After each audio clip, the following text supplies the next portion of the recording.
then another year it starts again. Well, this is different. We shall definitely be talking to those wonderful people. Once again, we urge you to share the feed on Facebook.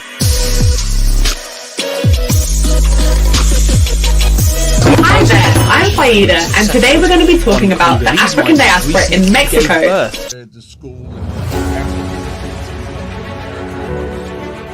Whether UK likes it or not, I have to leave this country. I became a member and a chief of the Vice Lord all in one day. All these guys, winds are out of the north at Midway Airport. His father.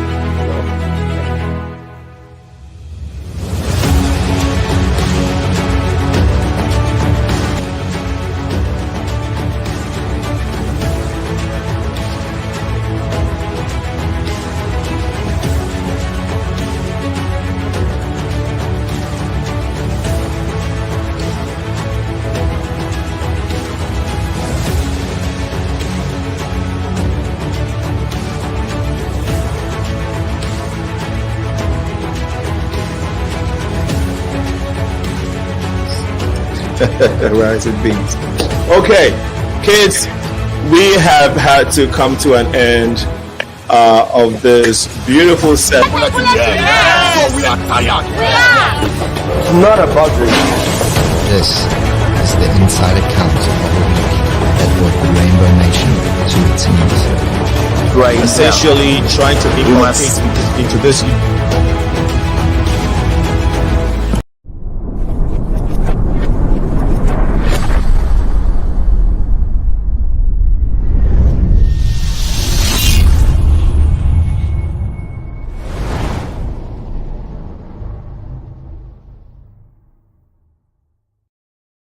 Welcome everyone to this beautiful day, this wonderful program, the Progressive Mind Show.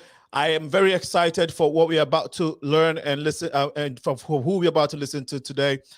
It is May 25th, 2022, and you will tune into the Progressive Mind Show, your #1 community building platform in the world. As you used to, we would be taking the Captain Mike segment. But before that, today's topic is time with Kaba Kamene. Time with Dr. Kaba Kamene. I hope that I'm pronouncing the name correctly. We will, in a few minutes, we'll get to know who he is. He's a historian, an author, and an educator in New York. He's right here in the studio with us. Who is the African? From Timbuktu to now, we would try and see what we can get from him. We'll try as much as we can to get a lot from Kaba Kamene today. But before that, let's take the Captain Mike segment. Right after that, we'll be going straight to Kaba. My brother, it hasn't been too encouraging, the weather, but I know you have some updates for us. Please go ahead. All right. As long as we get through the next few days, you're going to like it. Okay. Well, I'll get into it right now at Midway, 80 degrees. Winds are out of the south about 12 miles an hour, and some gusts up to maybe 20, 30 miles an hour. So hold on to your hats. But let's take a look at the rest of tonight. Gonna get down to about 70 degrees. Pretty nice. Still gonna keep those winds. Gonna have some isolated showers and thunderstorms. Watch out. Tomorrow, it's gonna be mostly cloudy. Gonna have some spots of sunlight up to 73 degrees. Still gonna keep those south winds. Gonna have some spots of showers and thunderstorms. Now we get to Friday.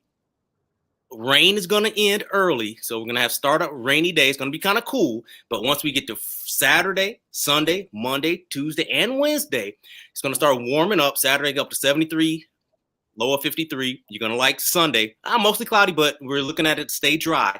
Monday, Tuesday, Wednesday, the sun's going to come out, and it's going to get hot. So I know we like it hot, so it's going to be nice, and we're going to get back to that summery weather that we've been looking forward to. And sports tonight, the Cubs are going to be in Cincinnati, and the Red Sox are going to be in town tonight playing the White Sox. Maybe it gets a payback for last night. Oh, we're talking about the health, fitness, safety report tonight. It's that time of the year, tornado safety. We're going to speak about it. We've spoken about it before some years ago, but we're going to talk about it again. How to stay safe during tornado weather. Well, first, the difference between a watch and a warning. A watch means conditions are appropriate for a tornado, so be prepared. Stay in communication, listen to the radios, and watch your TV, know where it is. Warning means take action. And how do we get prepared? Well, first, Sign up for notifications on your phone. National Weather Service will give you notifications when severe weather is on its way. Create a communication plan. Know where your family is. If you're separated, how to get in touch with each other. Cell phones work really well. Also, social media. So that way, people can find out where you are if you're safe. Pick a safe room in your house. Normally, the most interior part of the house, no windows, a sturdy place. Stay away from windows. Practice your plan. Plan to help your neighbors, assess the damage after a tornado, and stay informed because you may have multiple tornadoes. Just because you have one doesn't mean you're through with the severe weather. So during a tornado, once again, move to an interior part of a sturdy building. Avoid windows. If you're in a mobile home, a vehicle, SUV, car, get out. Get to a safe, sturdy building. Get to the interior part, lowest floor. If you can't, find a low-lying area, a ditch or a ravine. Cover your head. Stay safe. Now, remember these tactics and stay safe out there. Tornado season is upon us. We want you to see you safe for next year. And with that, Sina, going back to you.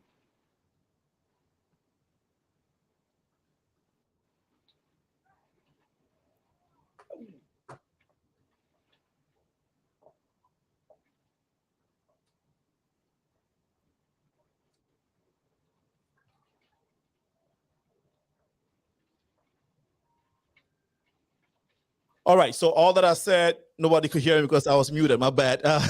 My wife wishes she had a mute button for me. So no, all I said was that, Captain Mike, we really appreciate you as always. Looking forward to a great weekend and the week coming. And so we look forward to seeing you this coming Wednesday. Okay. All right. Stay safe out there, guys. All right, and stay tuned. This is going to be interesting, okay? We will go straight into the conversation this evening. As I stated, we have in the studio with us Kaba Kamene, Dr. Kaba Kamene.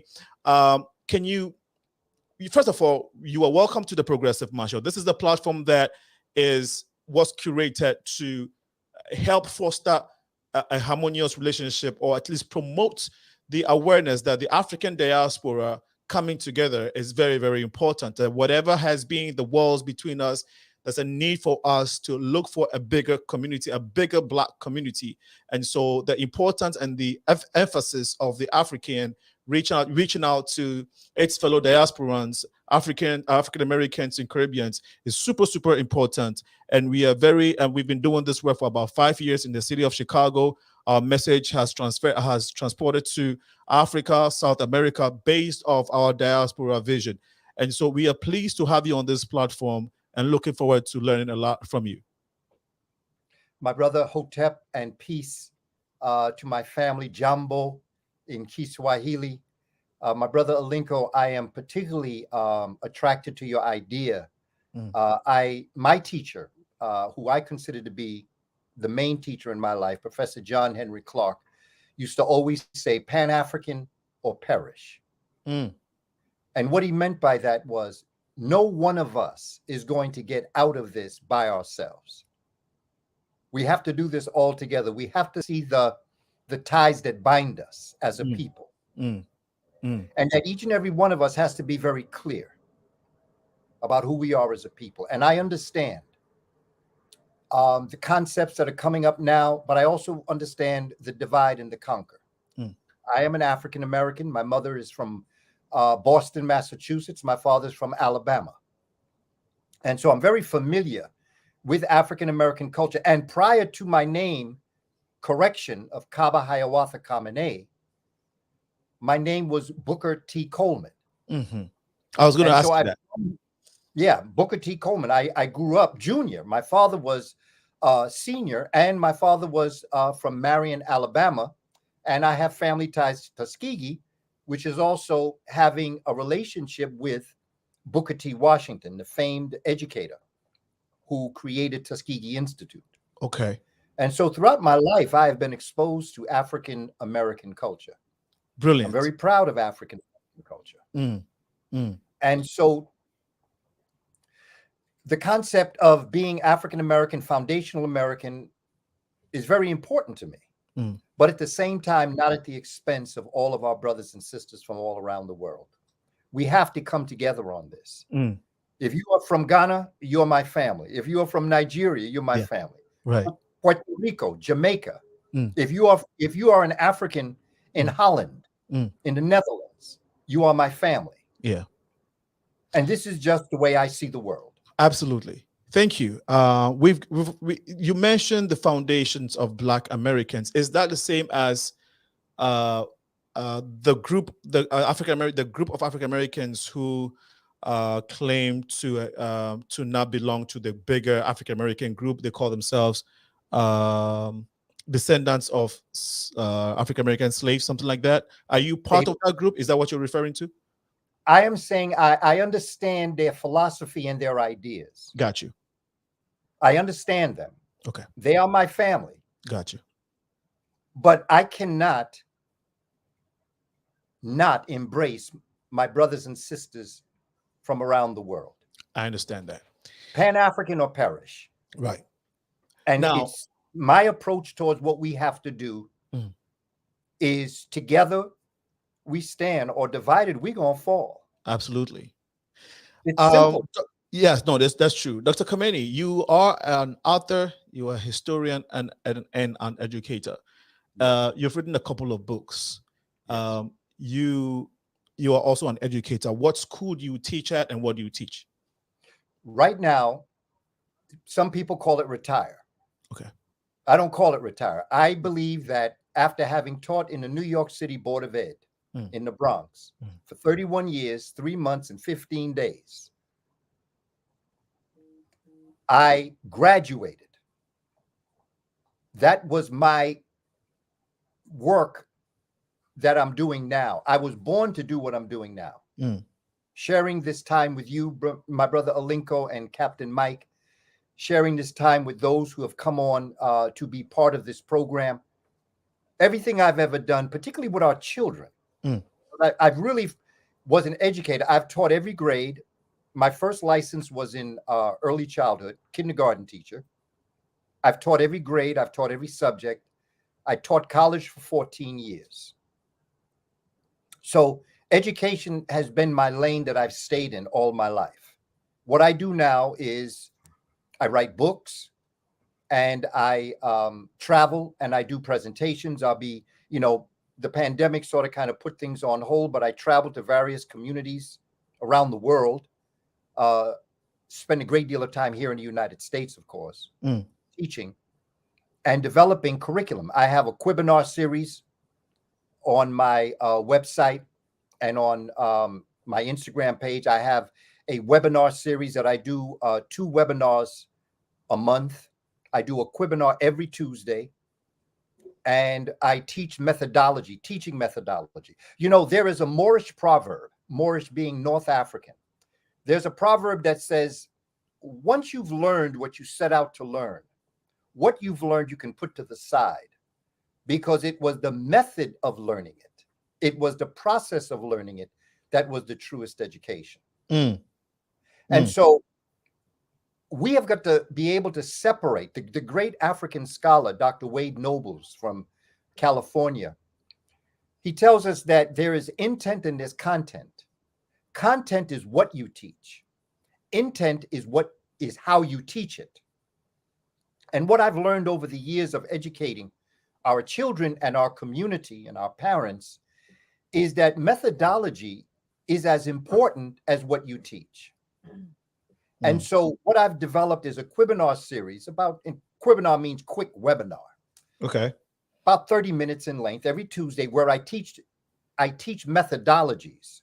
There is an African process of educating the youth. As I've studied the ancient African world, Kush, Kemet, Ouagadougou, which is West Africa, as I've looked at the Congolese method of teaching, Southern African method of teaching, what I've come to realize is that the method of teaching is holistic. We have a left hemisphere and a right hemisphere of the brain. The left hemisphere of the brain is your mathematician and your scientist.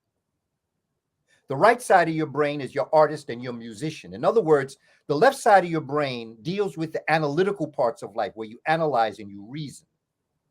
The right side of your brain is your creative part of the brain. And the way I say it is the left side of your brain breaks things down. The right side of your brain brings it all together. For instance, there's a proverb of trees and the forest. The left side of your brain will tell you, I can only see the trees. I don't see the forest. The right side of your brain says, I see the forest, but I don't see the trees. But the ancient and the most original method of teaching that continues to this day will tell you, I see the trees in the forest. You see both. Right. Holistically, you're using. Now, the way in which I would assign this activity to my children in school and even my own biological children is I would give them a math problem. And let's keep it simple. Let's say it's 1 + 1 = 2. I would give them 10 problems to do. But not only were they to solve those problems, but I would ask them to draw them. Draw the problem. Right. And they'd say, well, how can I draw the problem? I say, I'll let you think about that. Because you could have, you could have one Endinker symbol plus another Endinker symbol. It equals 2 Endinker symbols. So that what I was attempting to have them do was to use the left side of your brain in math, but then to transfer that information to the right side of the brain by drawing it using your right hemisphere. If you're always using your right hand that you're carrying packages, begin to carry your packages in your left hand so that you're using both sides of your brain to be ambidextrous. And what's the benefit? I'm sorry. What is the benefit of using both sides of your brain? You see the entire process as opposed to the part. It's like a puzzle. Okay. You may have all the parts to the puzzle, but if you don't put them all together, you ain't going to know what that puzzle is going to show you. Right. And so holistic learning allows you to look at the whole picture. The parts are important. The left side of your brain is important. But it's the right side of your brain that puts it all together holistically. And so what I do with our children, what I do with our community, and what I tell our parents is I use methods to teach them how they can educate their children. Because this system, this Western system of education, is not a system of education. It's a system of miseducation. And we as an African community have to understand this.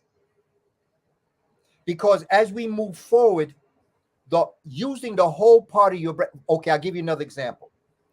I've seen reports that say that, they will take different people in history and they'll say, like, for instance, Albert Einstein, they consider to be a genius, okay? They say, well, Albert Einstein only used 11% of his brain. And then they'll say somebody else that was really very intelligent as far as we're concerned only used 7% of their brain. What I am saying is that is what you call quantitative thinking. You're thinking of the quantity, 11%, 7%, 5%. What I am saying is, no, that's not the way you should be looking at this. You ought to be looking at this qualitatively, which means it's not how much of your brain you're using, it's how you're bringing the information together neuronically, nerve cells in the brain to be able to understand what it is that you are looking at. Okay. On that note, we'll continue with that. But you mentioned how you studied Kush, and I followed you for some time. I know you know the African history. This is what you've been teaching. Because you are a historian, and this is what you've done during your lifetime's work. Where did Africans come from? I know that's a broad question. We'll come back to Timbuktu and all of that. But who are we? Who's the African? There is only one race on the planet. Okay. It's the human race. Right. And because of biological climatology, that race was conceived, born, nurtured, sustained, educated, technologized in Africa. In an area of the continent we call Africa today, that is Central and Southern Africa. the first human beings that we would have come from, as history shows us, were the Twa Mbuti, the Khoisan people of Central and Southern Africa. Okay. They were and are derogatorily called pygmies. They are the original human beings.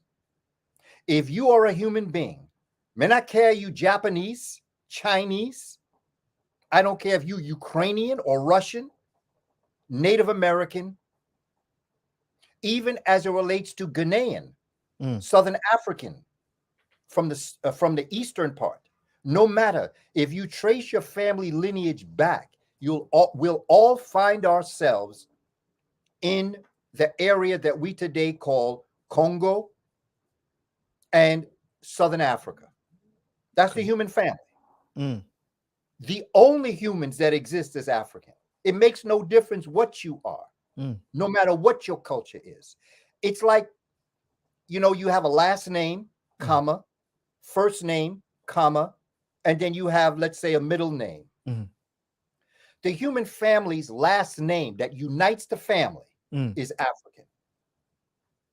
Your first name is going to be your ethnic stock. Europeans and Asians are not a race. They're an ethnic stock. Okay. They are a mutation of the archetype of the African. And because of biological climatology, when these Africans traveled north away from the heat of the equator, they went through a process of mutation in order to adapt to an ice age that they found themselves in. And because of that, their skin depigmented.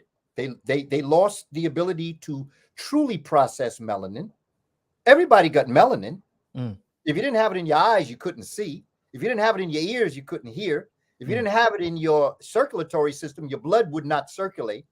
If you didn't have it in your respiratory system, you couldn't breathe. If you didn't have it in your brain, you couldn't even think. And so all humans have melanin. It's your ability to process it and to produce it that's important. And in a melanated people, such as the African, they have the ability to process it. I don't speak about superiority or inferiority. Those are not scientific terms. Don't like them. Not superiority or inferiority. In science, you use the terms dominant and recessive. And everything that is African is dominant, and everything that moves away from that African becomes recessive. We teach it in the 6th grade science. I taught it in life science in 6th grade. It's in the chapter called Mutations. And you have something known as Punet's Cube. And family, this is my first time having the honor and pleasure of being here. So please let me tell you what I always tell folks. Please. Don't believe a word I say. I'm not here to make you believe me or to persuade you to think that I'm right. I only want to make you think. Think about what I'm saying. I know what will happen if you go to my website, kabakamene.com, and you download my study guide. I know what you'll see. I've got the list of books up there. I've done this research.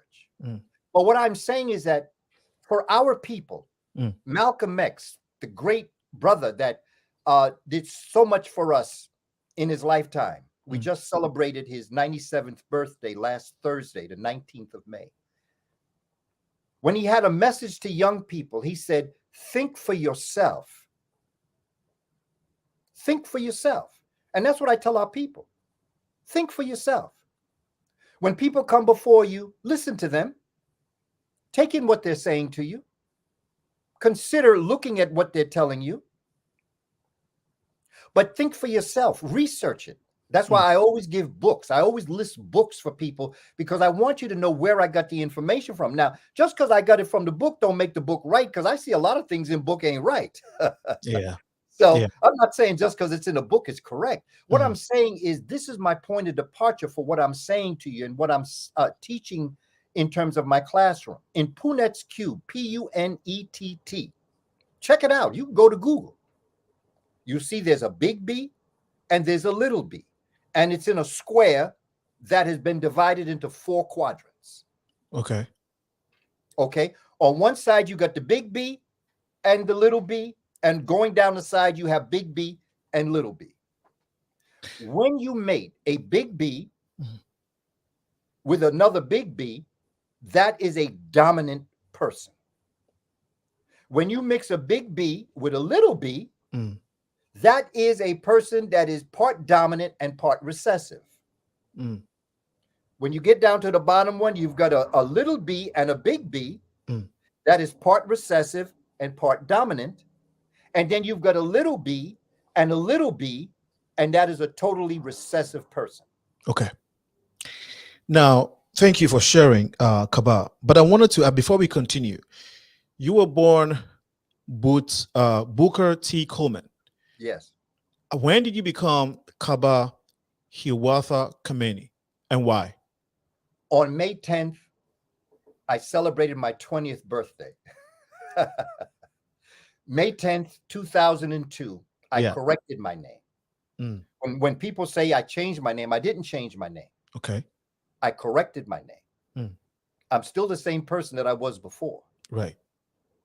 But when I was correcting my name, like 2000, 2001, I went to priests, African priests and priestesses. Okay. And I went to shamans, indigenous American shamans. Okay.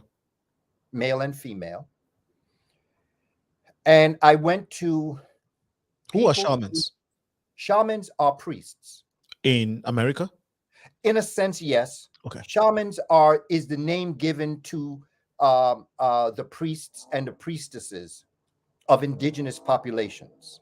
Okay. Like Native Indians? Yes. Okay. Yes. Same exact thing. And when you went to priests, when you went to see priests, were they African priests, and which African country? They were African and African American. Okay. In America or in Africa? In both. Yoruba. Okay. Yoruba, Nigeria. Nigeria, okay. And Ghana. Okay. Ghana, where? Akan. Got you. Okay. Because those were ones that I had been exposed to all my life. I also was exposed to a sister from Senegal, Madame Fatou Sek, who took me through a process in the mid-90s. I hadn't corrected my name by then.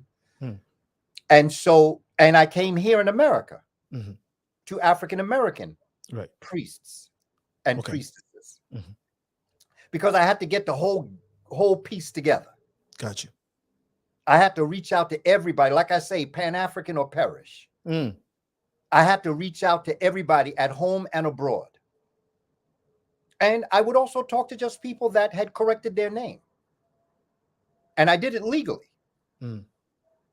Because if I was going to do it, I was going to do it straight up. I wasn't going to do it so that, when you're sending me something, you send it to Booker T. Coleman. But when you know me and you see me, I'm Kaba Kamene.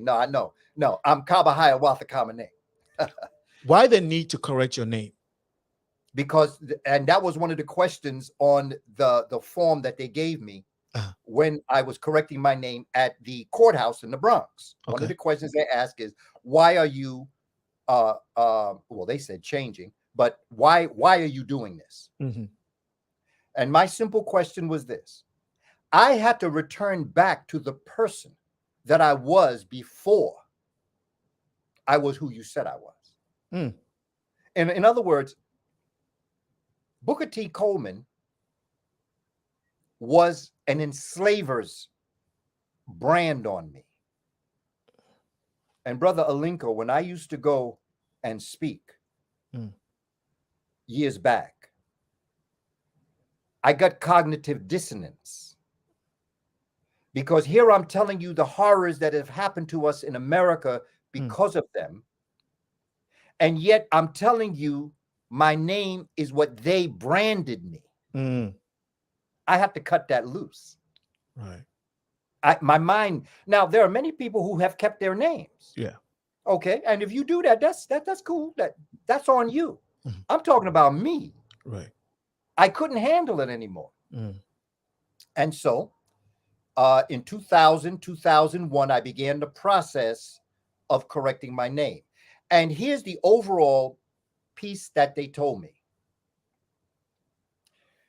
They said, in our tradition, and this is not just an African tradition, this is a cosmic tradition. This is a nature tradition. This is what our ancestors in Africa gave to us, the names that they gave people. When you ask somebody who has a Western name, what does your name mean? A lot of them don't even know what it means. Right. They just say, okay, no, my name is, or my name is. But I say, but what does that mean? When I call you, what does that mean to you? And so those that were guiding me through this process said, you don't choose a name that's a noun. You don't choose a name that describes who you are. You choose a name that every time someone calls your name, you come to realize what your divine destiny is. Wow. Your name is not a noun that describes who you are. It's a verb that reminds you what you got to do. It's an action. A name should be an action word. And so Kaba. And by the way, when I was in the Bronx, I was, okay, for folk that know the Bronx or know New York, I was on 3rd Avenue in the Bronx, South Central Bronx. And I watched large numbers of brothers and sisters from Africa come to the Bronx, come to America during my time in education between 1979 and 2009. That's my 31 years in the Bronx. And I was passing, and across the street, I saw a sign above a store that said Kaba Moving and Storage. And I said, wait a minute. Let me go over here and talk to my people over here. Right. So I go in, and it's a store of people that are from Ghana. And I go in and I say, I see your name is Kaba.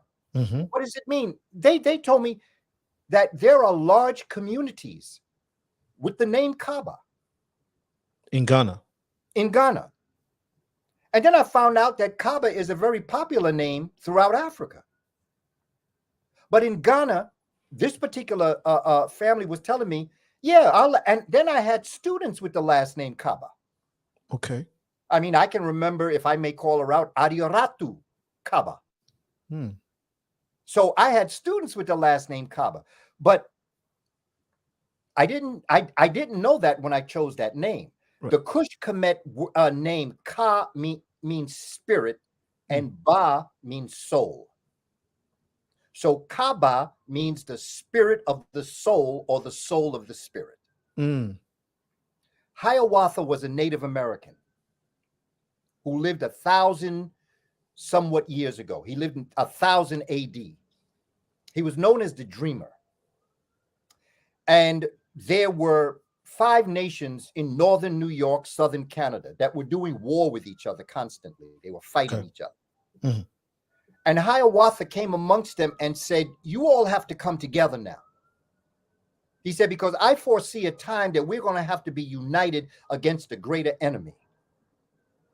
So you have to stop fighting each other. And these 5 nations are now called by the French, that misnomered them, they're called the Iroquois. But they call themselves the Haudenosaunee. And I came to realize that my mother has the blood of one of the nations of the Onondaga. Onondaga, Oneida, Seneca, Mohawk, Cayuga, the 5 nations. Of Native Americans? Of Native Americans. Now, mind you, many of them are black. Because this is another thing we don't know. The original Native Americans were black. The indigenous people that we see today in America, for the most part, the 5th migration came to America avoiding the Mongol invasions. When you're dealing with the Mongolian invasions, you know, the ones that went to war, Genghis Khan and people like that. And they pushed these indigenous people south into Canada, going across the Bering Strait.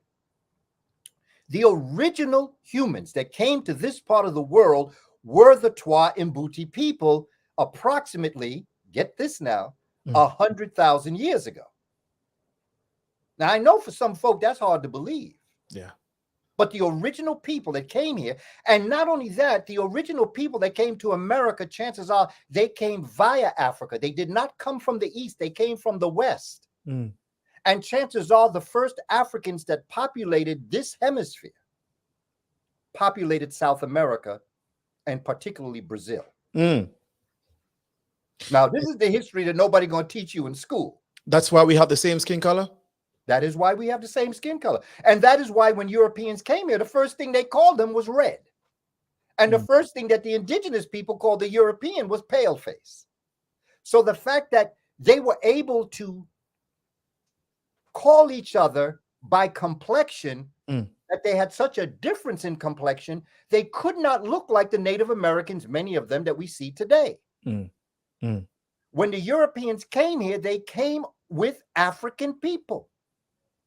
But nobody's teaching us this history. Right. Nobody's explaining this.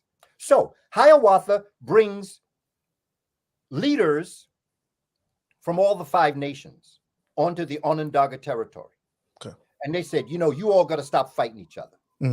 You all got to make peace with each other. So he picked up a bush, and symbolically, he had all of them put their weapons, their hatchets and their bow and arrow in the hole, and then he put the bush back over. Have you ever heard to bury the hatchet? There's a proverb. Yeah. Right. Let's bury the hatchet. Like if there's an argument, you say, hey, let's bury it. Okay, yeah, I've heard that. Bury the hatchet. That's where it comes from. And from that point on, these 5 nations united themselves and became the Haudenosaunee. And they created a document called the Kaianerekawa. I'm a teacher, so allow me to spell. Yes. Kaianerekawa. Kaianerekawa. It means the great law of peace. Years later, Europeans, Ben Franklin, George Washington, Abraham, not Abraham, Thomas Jefferson, all the so-called founding fathers would sit with an indigenous American, Native American named Conestoga, and they would develop what we today call the Bill of Rights and the Constitution of the United States from the Native American document. Wow. But ain't nobody going to teach you that. But I'm going to teach you that. And I'll tell you, go to a book. It's called Indian Givers by Jack Weatherford, and look at the chapter that's titled The Indian Forefathers of the Constitution. Don't believe me, family. I'm not here to make you believe me. Do the research yourself. And so Hiawatha was like the dreamer, but he was a uniter. Kamene, my last name. Ka is spirit. Mene is the first pharaoh, or we call Neset Biti, the first pharaoh of the first dynasty that united Upper and Lower Kush Kemet. Kush Kemet. Which is not Egypt? Yes. Mene was his name. So Ka Mene is the spirit of Mene, who was the uniter. So to answer your question, when people call my name, every time you've called my name, you remind me of what I have to do, which is to unite our people. I am the spirit of unification of African people worldwide, Pan-African, or as my brother Baabe Heru says, Nebu Afrika, because Pan-African is a Roman term. Nebu Afrika is the African way we can say we need to come together as a people. Nebu is all in Meduneter. And Afrika are the human beings, but not just human beings, brother Alinko. Nature. It's not just human beings got to unite. We must unite ourselves with nature. Great point. It's a lot taken in. Thank you so much, Kaba Kamene. So I was pronouncing it wrong. I was pronouncing it. All right. I understood what you mean. But can I tell you one more thing about my name? Yes. Kaba is Buka backwards. Okay. Kaba, Buka. Buka. Buka. Kamene, Coleman. So while I took African words, I still connected it with my original because my daddy had already transcended. He had already joined the ancestors when I corrected my name. And I always felt that I wish I could have sat with him and spoke to him and explained to him why I had to correct Booker Taliaferro Coleman Jr. to Kaba Kamene. Thank you so much once again. You're watching the Progressive Mind Show. It's 6:41 p.m. Central Time, and we are talking to Kaba Kamene on who is the African. He's giving us a lot of information and history already. We'll be listening and taking a little bit more. If you want to ask a question or contribute, we'll give you the phone line a few minutes into the discussion. Kaba, you mentioned Mene and Menin, Empress Menin. Is there a correlation? Yes, there is. There's a correlation in all those sounds, because you see, as an African language, nature was our first teacher. What the Western civilization did was to take what we had done and create symbols from what we gave them. The Greek alphabet, the Roman. See, Greek is not a language. Latin is not a language. To be a language, according to the definition, you have to have a script that is specific to that language. English is not a language. English uses Greek script. Spanish is not a language. It uses Greek script. German. So what is language? Language is the ability to express yourself through nature's sounds. So which was the original language? The original language, you have that thing called Rosetta Stone. Okay, there are 3 languages on there. The top is hieroglyphics or Meduneter. The next is hieratic, and the next is they call classical Greek. That bottom one is not classical Greek. That bottom one is another African script that the Greeks adapted that became classical Greek. Okay. There is no Greek language. And so when they deciphered the Rosetta Stone in the mid to late 1800s, and when they developed an understanding of the transliteration letter to letter from the bottom one, which they call classical Greek, they made it as if classical Greek was a language of its own, and it wasn't. Classical Greek actually is another African script from Kush Kemet. I want us to go to Kush Kemet because you've mentioned it several times now, and I have read a little bit about it, but I want our audience to also get to know what Kush Kemet is and what the way you even pronounced Africa. There's also this story about how Africa was not Africa, but it was given to a general that conquered Africa. But before you respond to that, you talked about the Mongolia Invasion, which caused some, maybe in a few words, what is the Mongolia Invasion and how significant it is in our story as Africans? When Africans went into the northern climates above the 51st parallel, the latitude line, it's like a cap on the Earth's head. Where is this located at? This would cut Ireland in half. Okay. It cuts England in half. Okay. It goes across Netherlands. It goes across Asia. It's like the top cap of the Earth. Okay. The 51st parallel. We study longitude and latitude lines. Well, if you go to the 51st latitude line north, it is up there in Europe. It cuts Ireland, England, goes straight across, and it comes through America too. Okay. It comes through the top part of America. Okay. And there were ice ages. Okay. 4 to be exact. And they basically the ones in Europe that we should be concerned with was the Gunz, the Mindel, the Riss, and the Worm. The Worm glaciation is when Africans had gone into the northern climate during a warming trend called the interstadial. And when Africans got up there, they didn't know that there was going to come an ice age. And so the ice age that emanated out of Greenland came and it spanned across this top polar cap. And it locked these Africans into that northern cap. and the temperature went down beyond anything we could imagine.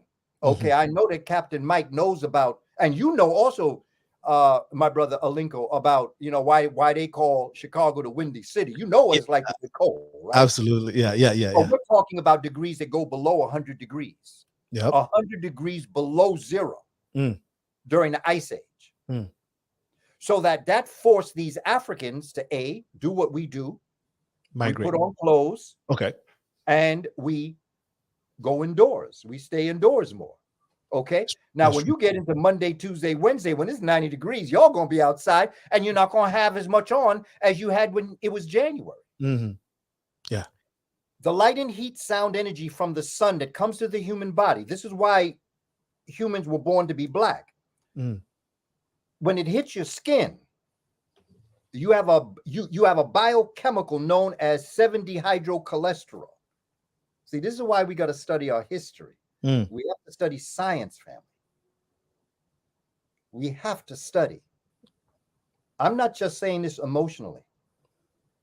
Yeah. I am not speaking of this to make us feel good about ourselves, because they've tried to make us feel so bad about our complexion and the texture of our hair. I'm telling you this so that we can survive and move through to a thriving age where we can go back to when our ancestors ruled the world and were able to determine for themselves and for their families and for their community the very best. And that's why I ask you, don't believe me, but go to my website, check out my study guide. It's free. And I want you to understand what I'm saying through the research that I've done about us as a people and how great we are. Yeah. And that's very important to me, because growing up, I always tried to figure out, why do they feel this way towards us? Why do they sick dogs on children and on pregnant women? Why do we have to sit in the back of the bus? Why can they murder us and get away with it? I was trying to figure it out. And out of that came my study of who we are. And then I came to realize why they do what they do. Because in this ice age, they could not develop the melanated skin because of the lack of sunlight in the ice. Right. And so in this process, there are 3 laws: Allen's law, Bergman's law, and Glosier's law. These laws deal with melanation, the color of skin or feathers. It deals with the body mass size, and it deals with limb size.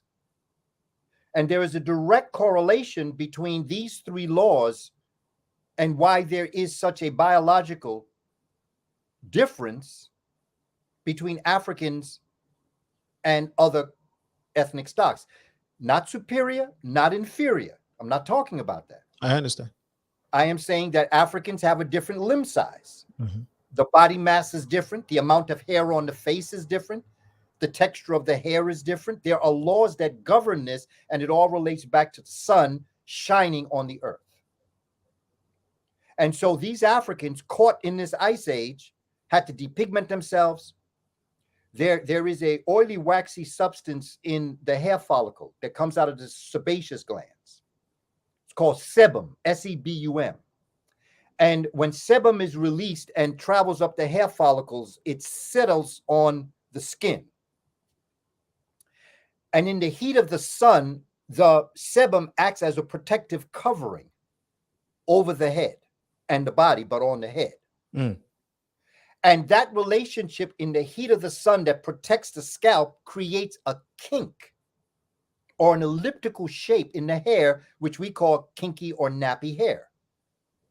But when we got into the cold climate and the oil was not burnt away, it stuck to the hair follicle, and the hair follicle, instead of kinking, became straight. That's where straight hair come from.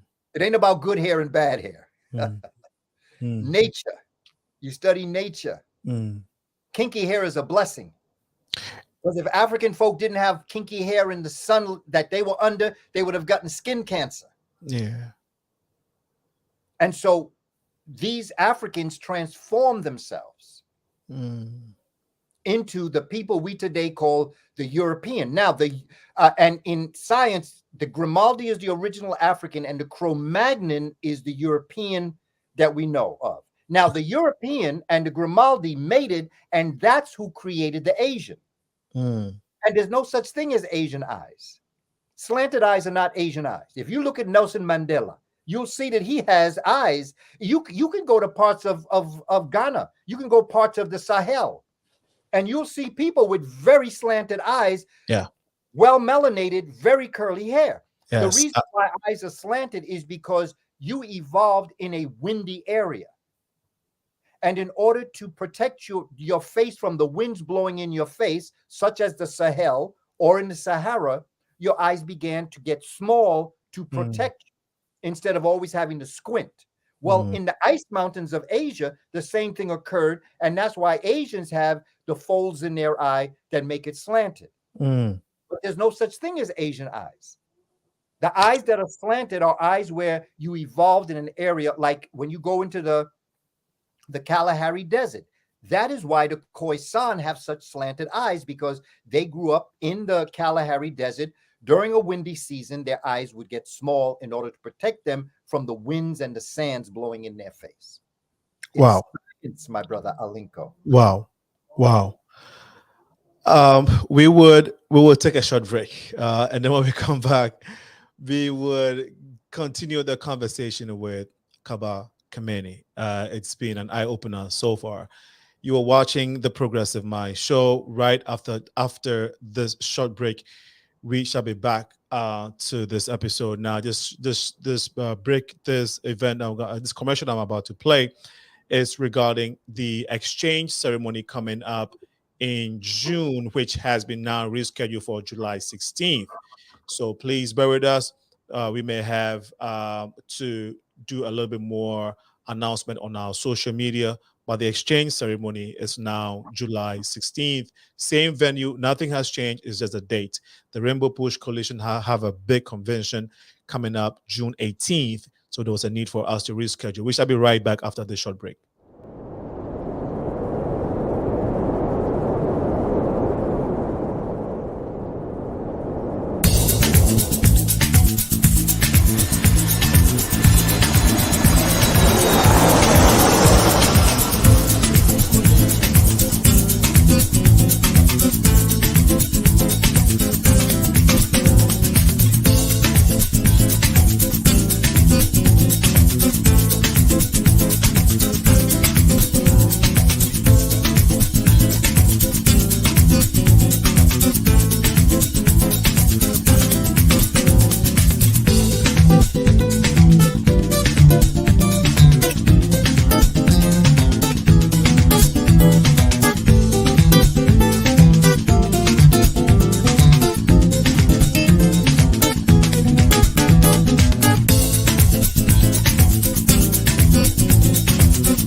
We're back on the conversation. Who is the African with Dr. Kaba Kamene?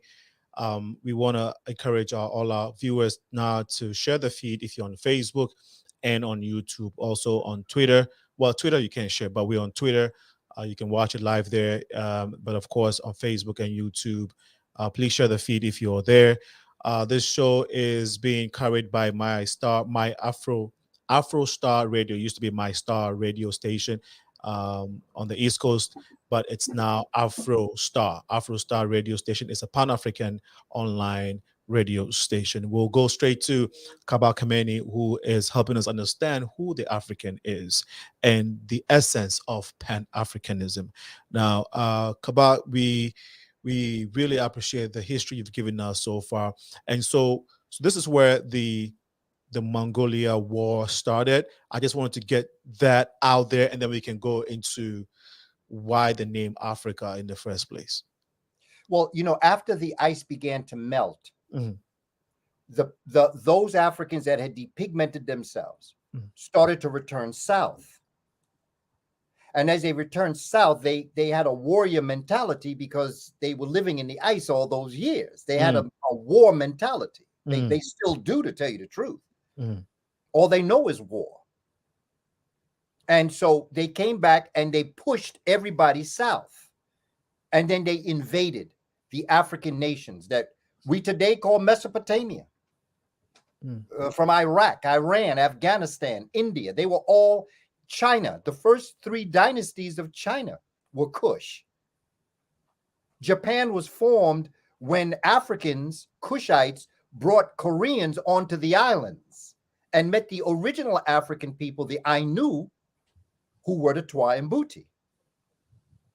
And so the Japanese people are a combination of 2 African groups and what we would consider to be an Asian, basically, specifically South Korean, but Korean. And so and that was the Mongolian invasion, just like you had European invasions that came south. Well, okay, great. Is that why Japanese names are very similar to Nigerian names? Yes, absolutely. I have noticed there's a proverb that says, in order to be a true samurai, you must have black blood. There's a proverb in Japan. Trust me, I have seen like Oni, Osika, these are all Nigerian names, literally. Yes, brother. The very word Olympics comes from Yoruba. Oludumare. Olu is a very popular sound in the Yoruba as well as Ghanaian language. And when Africans were, sports came from military art and the practice of military art. And then as it progressed to teach about protection and military, Africans began to educate their children and their people so that it wasn't so much real fighting as much as it was practice. And then they began to compete amongst themselves. And not just in Kush Kemet, I'm talking about in Nigeria. These African nations would compete. It was called the Sed Festival in Kush Kemet, Egypt. And the Sed Festival was this competition that the Pharaoh had to prove that he was worthy of continuing to rule. He had to prove himself mentally, physically, spiritually, and soulfully. But when you look at the Olympics, look at the events, they're all warfare. You got the javelin, which is the spear. You got shot put, the discus. Those are things we threw at war at each other. There's running, boxing, wrestling. Now they've added other things like basketball, tennis, and all that. But in the beginning, the Olympics was all competing in war activities. And Olu in the Yoruba language is reminiscent of the concept of a mountaintop. And that's where you get Mount Olympus from. Because the original people of the Mediterranean basin were black. And not just from Kush Kemet. They were from West Africa too. They were from Central Africa. Africans were trading with each other for thousands of years before Europeans and Asians ever existed. Brother Alinko, we don't know our history. Yes. We really don't know where we come from. When someone tells a perfect lie, the truth is unbelievable. And there are people who have stolen our legacy, put their name on it, and we still think that they created Christianity when we did. We still think they created Islam, even though we know Islam came from the mountains of Ethiopia. And the base of it is the Amharic language. Where was Christianity then if it was in Africa? And how are we Christianity was known practicing as it? the Amen priesthood. Okay. It was the Amen priesthood. And that is where, and the Pharaoh today is called the Pope. The cardinals are the high priests, and Africans had high priestesses. But the European mindset forbid women to ever participate in the church like that. They were relegated to being nuns. In Africa, you had priestesses that were as powerful as the priests. Amongst the Africans, there was never a concept. To have a god, you had to have a goddess. The idea of worshiping a male god only is foreign to an African mind. Kaba, okay, there's a lot to unfold. Now, let me take it step by step. Yes, and we would not be able to exhaust everything this evening, but I want to come back. You mentioned Cush and Cushite. These words are these names are in the Bible. Mm-hmm. How is the African related or connected to the word Cush, Kemet, Cushite, all of that? The reason why I call it Cush Kemet is because we have a misnomer to call it Egypt. Egypt is a corruption of a Greek word, Aegyptos. Aegyptos is a corruption of the African word that was the title given to the major theological capital of Egypt, or Cush Kemet. It's called Hekapatah, Hekapatah, Hekapatah, which means the spirit of Ptah, the hill that rises up out of the waters. And so when the Greeks came, they adapted what the Africans had told them, and so they changed Hekapatah to Aegyptos. The HE became AI, the KA became GU, and the PTAH became PTOS. And then it was further changed from Aegyptos to Egypt. The AI became E, the GU became GY, and the PTOS became PT. So even when we say Egypt, we're using an African derivative word for the land. But because socially we think that Egypt was created, they separated Egypt from Africa, so we don't know that the people that they're talking about are Black. We see them as the people today. The people of today in Egypt are not the original people. Not one of their ancestors, unless they mixed with Black, touched the pyramid stones. The pyramids were already up and running by Black folk thousands of years before the first Eurasian came over into Egypt. Most of them came during the Islamic invasions after the death of the Prophet Muhammad. That is where you get this population of people now. But the population of Egypt today is like the European in America today. So those who are there, the pyramids were long in existence before they got there. Absolutely. Built, and not just that, it took thousands of years to perfect the math that built the pyramids. No. And one other thing I want to say is that there were great things happening in Nigeria in a place that is called Eredo, Eredo. There were great things happening in Eredo at the same time the pyramids were being built. Like what? Like the city of Eredo. Go back and Google Eredo, Eredo, in Nigeria. Don't believe a word I say. I will Google it now whilst you're talking. And it is in Nigeria. It is a city that is 400 square miles. With everything that a major city has today, Eredo had back then. Now, I also learned a while ago from some historians that the city of Benin, which is in Nigeria, had walls as tall as the Great Wall of China. And they had highways, 4-6 lane highways going one direction with street lights.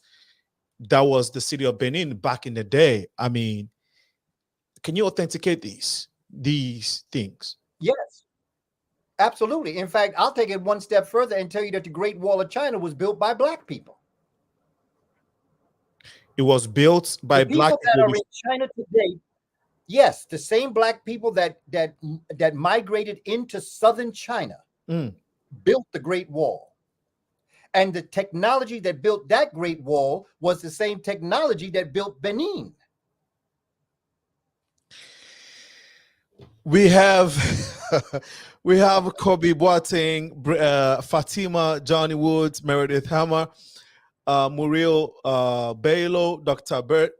Birdie Haggerty, Akoli Ben. Faith is here, Mausi Empress, William Bejeke, they're all watching us. If you have a question or comments, please feel free to send it in. You can call on 815-277-5047, 815-277-5047. Sorry, 815-277-5047. I'd like to apologize to the viewers because I mentioned that the commercial that I played was for the exchange ceremony that has been rescheduled for July 16th. But of course, that is an old version of the video, the old version of the commercial. We need to update it. It still has June 4th there. So please acknowledge that the June 4th has been changed to July 16th. July 16th, which is when the exchange ceremony is going to take place at the Rainbow Push headquarters. The Progressive Minds has partnered with Rainbow Push Coalition, and it's going to be grand. It's going to be historic in the city of Chicago. The African diaspora is going to come together to celebrate our beauty, our culture, and our humanity. And all the groups representing the diaspora are going to come on stage and display a peculiar dance to that group. It's going to be also an awards evening, and I'm going to have a great speech from Dr. Melida Harris Barrow. Our special guests are going to be Reverend Jesse Jackson himself is going to receive a chieftaincy title. There's a king from Ghana who has accepted to come and coronate Reverend Jesse Jackson as a chief. So watch out for this historic moment. We want you to be able to tell the story to other folks. You have to get a ticket on Eventbrite. Nothing has changed on Eventbrite. Your ticket still is valid for those who have bought it already. Your tickets are valid for July 16th. And so tell a friend that July 16th, history is going to be made in the life of, or in the history of, the African diaspora right here in the beautiful city of Chicago. And hopefully, Dr. Kaba, your time will permit you to come and grace this occasion. And of course, we want to see you there as one of our special guests. The son of Marcus Garvey, Dr. Julius Garvey, has already agreed to be there. Yeah, he's coming. He's come. He was on the show a couple months ago, and he's going to be there as well. Great influencers, community leaders, businessmen and women are all going to be in that auditorium, and so we are expecting a huge number of the diaspora. So come and just celebrate us, celebrate our culture and our history. And as we even learn our history, it should motivate us to want to be able to be part of a bigger Black community. So we're definitely looking forward to it. Now, I just want to take a quick comment so we can continue our conversation with Kaba Kamene. He says, this is from Dr. Ida Abraha. African history needs to be incorporated into our African school curriculum. Definitely on the continent of Africa, it's rare that it's absolutely actually non-existent when it comes to African history. They don't teach us enough of our own history. And so growing up in Africa, you could be a scientist, you could be as intellectual as anything, but not knowing your own story, so very, very important. This is from Ago. This is from Sasa Matimela Ago. I do not understand that, but thank you for chiming in. Rebecca Mode is on the show. Thank you so much, Rebecca, for being here. Tell us about hidden colors. Okay, we will have Kaba tell us about hidden colors in a little bit, but before we continue, Kaba, when we'll communicate on Instagram, you will say Hotep. What is the meaning of? I tried to look it up, but for the purposes of our audience, what is Hotep? Hotep is a shortened version of a Kush Kemetic word that means peace. P-E-A-C-E. As we greet each other, like in Islam, you say Assalamu alaikum. Yes. And the response is Wa alaikum assalam. Well, when we greet each other in the Kush Kemetic language, we say Emhotep, which means I come in peace. Emhotep.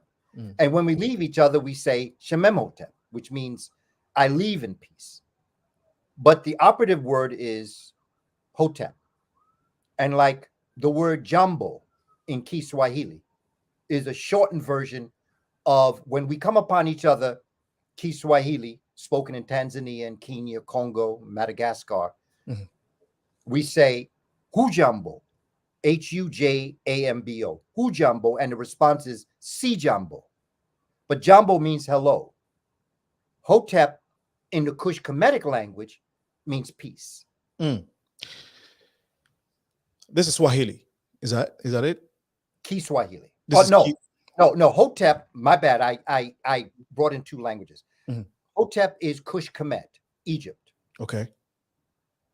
Jambo is Kiswahili, which is Tanzania and Kenya, parts of Congo. Yeah. You don't speak Swahili. Swahili is the culture. Kiswahili is the language. You don't speak Congolese. You speak Kikongo. Ki in front of Congo means you speak the language of the culture. Kikongo is the Congolese language. Kiswahili is the language of Swahili. Swahili is the culture. Kiswahili is the language. Dr. Kaba, you know something that it strikes me and is very prevalent within the African community. We take so much pride in the European languages that we have studied due to colonialism. And a lot of time Africans equate intelligence or smartness to your level of or your eloquency in that European language that you have adopted. So for instance, if you could speak the English language very well, you are considered a smart person, you are intelligent. And the more you speak your local dialect, or the more you are fluent in that, people like that, you are seen as the illiterate or the not intelligent ones. So so in Ghana right now, for instance, a lot of parents encourage their children to speak English. And actually, you are not allowed to speak, your local dialect. They encourage you to speak English. And the more English you speak, the more proud the parents are. That is devastating, isn't it? Yes.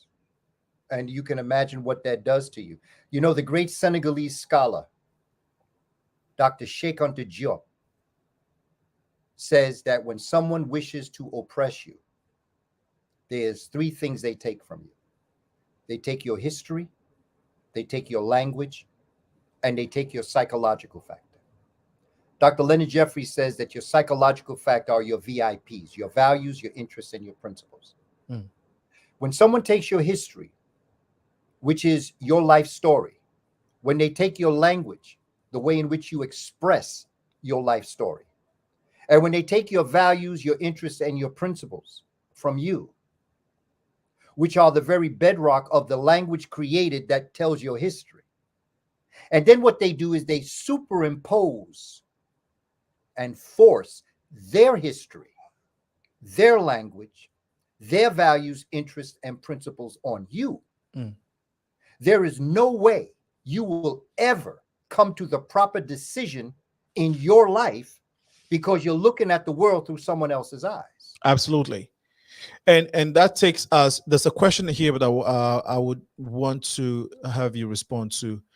But before that, we were still looking at Kush Kemets.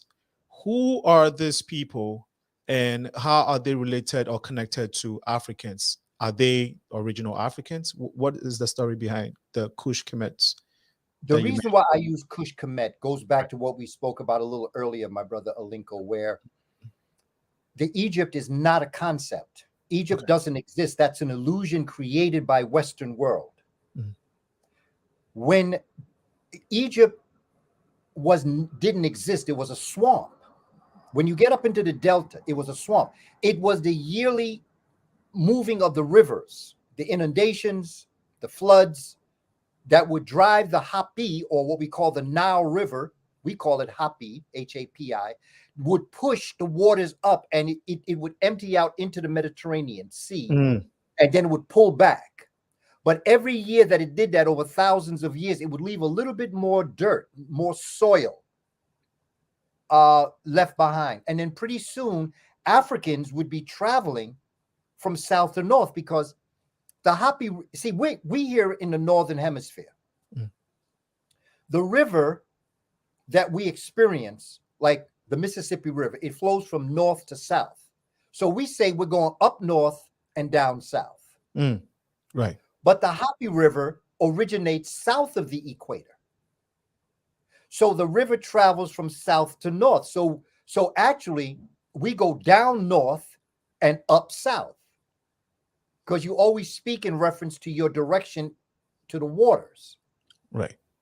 So it's a totally different way of looking at the world. So that Egypt as a landmass didn't exist. It was Africans that were coming from inner Africa, the Twa Mbuti, and the Africans that would come out of the Twa Mbuti, the taller stature Africans that would come out. The Africans that we know that are in northern Kenya, in Djibouti, in Eritrea, in Sudan? Somalia, in Ethiopia, in Chad. Sudan?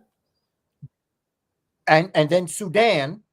And then from there, Sudan go into Kemet. There's evidence of it in a place called Kustal in northern Sudan, also called in the ancient world Nubia. But Nubia is a word that Africans gave this area because Nub means gold, and that's where the northern Africans got their gold from. Nubia, because there wasn't no gold in Egypt. It was a swamp. The gold was in Sudan. The gold was in Ethiopia. And so the Kushite is a title we give to a culture of African people, period. Okay. Just like we have the term Ethiopia. Ethiopia means, according to what we say, land of burnt face. We have the word Moor, which means black people. We have the word Negro that comes and means black people, and come to mean black. So that the words that we're using represent cultures.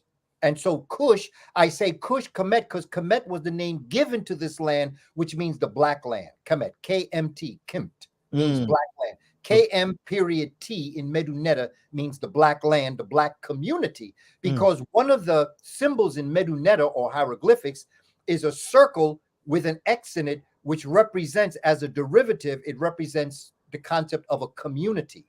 So when they have Kimt and then the circle, that not only means black, it means black community. How is it connected to Al-Kabulan? Al-Kibulan is another name that we give. You know, Brother Alinko, psychologically speaking, I don't know if Africans had a name for the continent. Because the African framework mindset really is about nations. They had names for nations. Yeah. But I don't know if they thought it was important to have a name for the whole continent. Right. We now are there because from the European Asian perspective, they're very interested in cutting off land, creating boundaries. So they came up with concepts of continents. I don't know if the African philosophical understanding of life demanded that you have a word for the continent of Africa or the continent of Asia. First of all, Europe isn't a continent. Because by definition, I taught geography. By definition, how do we define a continent? A continent is a large landmass surrounded on all sides by water. Australia is a continent. America is a continent. Right. Okay? Right. Europe is not a continent. A large landmass is how we define in geography a large landmass surrounded on three sides by water is a peninsula. Spain is a peninsula. Saudi Arabia is a peninsula. Europe is a peninsula. It is attached to Asia. Europe is not a continent. But I used to always tell my children in school, if they ask you a question, don't tell them the truth. Lie, so you don't get the answer wrong. Because if you say that there's only 8 continents, you're gonna get that answer wrong. So because because it's turned the story has been turned around, but so Africans so that whole land space where we have Africa now, was there any point in time where we had one ruler that controlled that whole space now that we call the continent of Africa, or we were only existing in tribes and kingdoms and whatnot? When you look at West Africa, because of the Ice Age, 5000 BC, North Africa, that is now the Sahara, was a very plush vegetation. There were people that lived there. There was no desert. It was green. It was rich. They had a river that went from the Atlas Mountains in Algeria. It came down straight through and emptied out into the west coast of what we today call southern Mauritania. When the Ice Age occurred, Africa was considered, it was called the African humid phase. When the Ice Age was subsiding about 5,000 years ago, that is when the desert began to encroach itself on North Africa. And it dried out the Taman Rasset River. And what happened is that the Africans that were living in Sahara, some traveled north and would become the Moors, and some traveled south. And there were 4 major settlements. The major ones were Dar Tichet, Dar Walata. Hundreds of thousands of people lived in these settlements. All of these settlements in southern Mauritania came together and created the kingdom that we called Ouagadougou. Ouagadougou, which is in Mali? No. Okay. That's in southern Mauritania, brother. But the point I'm trying to make is that's ancient Ghana. Wait. Ghana is the name of the king. It's not the name of the country. Ghana is not a country name. Yeah. Yeah, it's a name. It's a warrior king. The original name of that area that Europeans call Ghana because that's where they got their gold from. And that was the name of the king. The king was named Ghana. Just like in Mali, in the Malinki Empire, Mansa.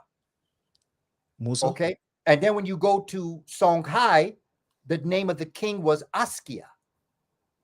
Ghana was not the name of the country. It was Ouagadougou. But the point I'm trying to make is Ouagadougou was an up-and-coming civilization 2,500 years before the Common Era or the Christian era.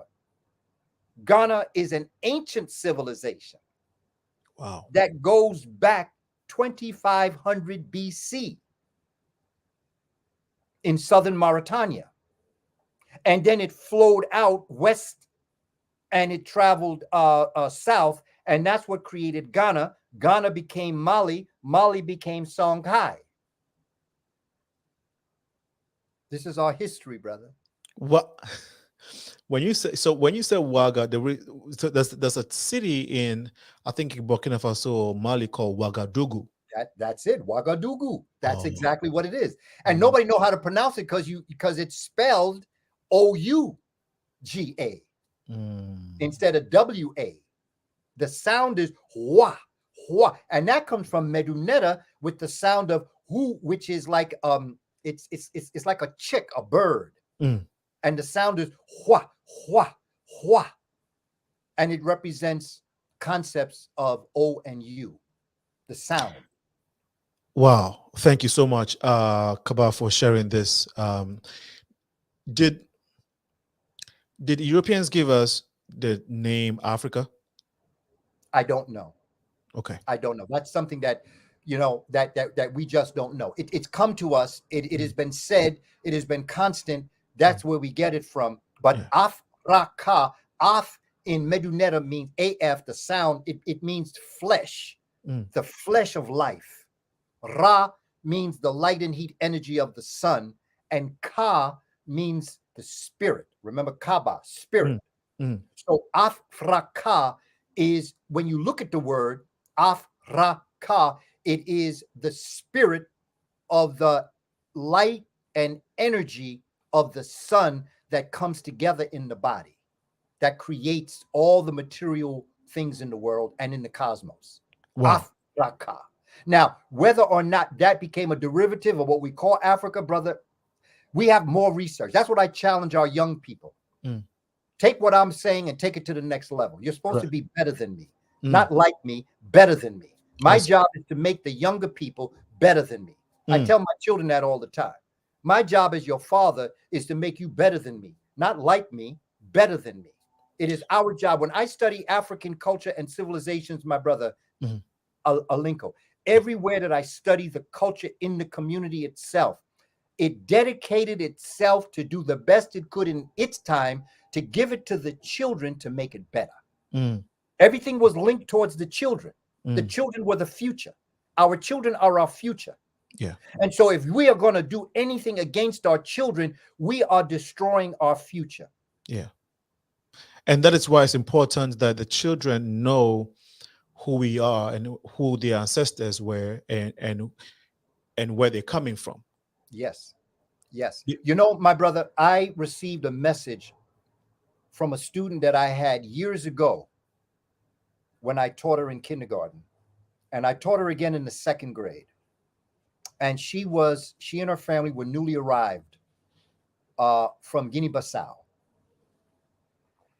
And here you have a young child just out of her land, coming to America, being bombarded with this culture.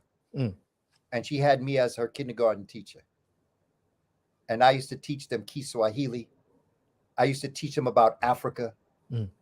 And years later, she was probably in her late 30s when she contacted me, because she didn't know me as Kaba Hiawatha, but she had seen Hidden Colors. And she said, "Are you the same person that taught at CES 229, which is the school where I was her teacher?" And I told her yes. And then she responded back to me. She said, "You know, the one thing I'll always remember about you is how proud you made me feel to be African. Because the way you talked about Africa, you love being African." And you see, when we present to our children a love of Africa, a beauty of Africa, the greatness of Africa, everybody want to be African. When I taught college, there were students of European descent that wanted to be African. Kaba, you also mentioned, go ahead. You turn on your TV, brother, and you see Africans that are crying, that they have distended bellies, that they're poor, that they're sick. For children, they don't want to identify with that. Yes. And it's not that they're shamed. It's just a reality. Exactly. But when you present Africa as this beautiful land, when your melanation is it's a kiss from God. I used to tell them all that your brown skin is a kiss from the Creator. That your hair has been touched by the greatness of survival. It used to make them feel good about themselves. Yeah. But when you're bombarded with negativity, children don't necessarily want to identify with that. Absolutely. Dr. Kaba, you mentioned the word Negro meaning black. Yes. But it's also it's also used these days in, the way it's being used, and it's not so nice when other people use it apart from African Americans. So if it means black, why is it an issue with the word, Negro, nigger, all of that? It's not an issue. People don't know the history of the word. And again, I encourage you, go to my YouTube, because I did a whole presentation on the origin of the word. It was adapted in Spanish during the enslavement process. Okay. Negro, which they defined as black. But Unger is the sound. You can go look. You have Angola. You have Mandingo, Ungo, Unga. That's the sound. It's a beautiful sound. That is why Ung follows the M. Because the M, it's the only sound we make where our mouth has to be closed. And that sound, when we make it vibrates. and it vibrates the neurons in your brain. And then following the sound.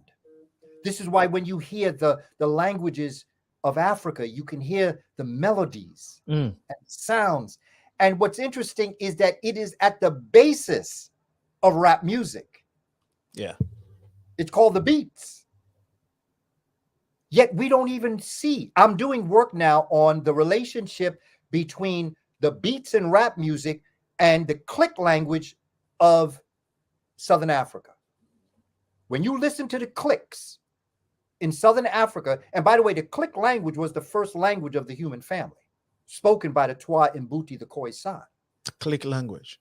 The click language. If you want to hear what it sounds like, there's a song by Miriam Makeba. It's called Pata Pata. Yeah. Africa, pata, pata. Yeah. And she uses, that's the first language that the human family had. And out of that click, we then put vowels in between the consonants, and that's what spread out the language. And also our dance, right? Our movements. That is what is very significant when it comes to Black people across the globe. Across the globe. And that's why that's where the concept of exchange ceremony comes from. So that as different Black folks from the Latinx community, from the South American community, African American, we all have different dance moves, but the steps are similar. And that's why we came up with this idea, so that as we come together and perform the different dance groups to our community, we can show and display, even though they look different, the moves are different, we can also see the similarity and the connection to our roots. You know, I had a 14-week program for our middle schoolers in the Board of Ed. And we aligned ourselves with the Caribbean Cultural Center that was led by Marta Morena Vega.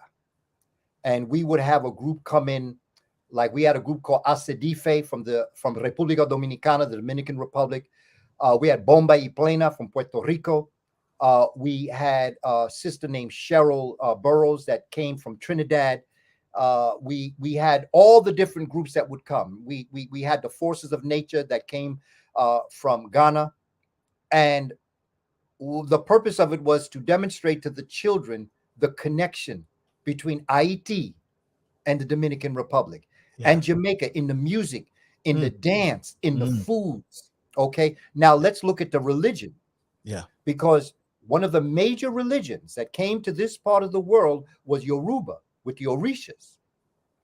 And in the Spanish language, it became Santeria.